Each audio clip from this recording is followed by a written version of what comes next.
আসসালামু আলাইকুম। কেমন আছেন সবাই? আশা করি সবাই ভালো আছেন। আল্লাহর রহমতে আমরাও অনেক ভালো আছি। তো চলে আসলাম নতুন আরেকটি ভিডিও নিয়ে আশা করি আপনাদের কাছে ভালো লাগবে আজকের ভিডিওটি। যদি ভালো লাগে তাহলে লাইক কমেন্ট করবেন আর প্লিজ পুরো ভিডিওটা দেখে কমেন্ট করবেন। তো আজকে কি রান্না করলাম সেটারই ভিডিও নিয়ে আসছি। আজকে বান্নার ভিডিও।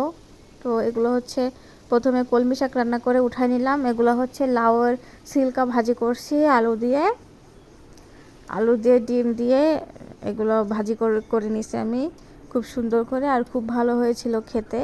তো আমি এগুলো প্রথমে চিকন করে কেটে ধুয়ে পরিষ্কার করে নিয়েছি। তারপরে পেঁয়াজ মরিচ ভেজে তারপরে এগুলা দিয়ে দিলাম, আলু আর লাউয়ের সিল্কা কুচিগুলো দিয়ে দিলাম, দিয়ে সুন্দর করে ভেজে নিচ্ছি।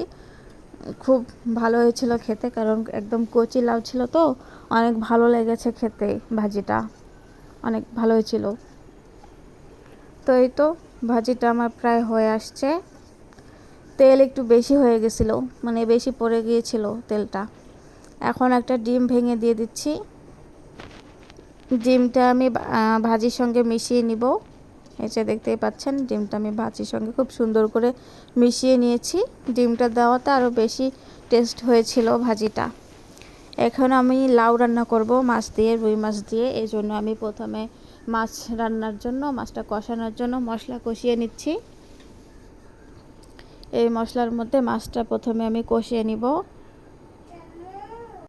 তো এই যে মরিচ হলুদ তেলের মধ্যে প্রথমে পেঁয়াজ রসুন ভেজে নিয়েছি।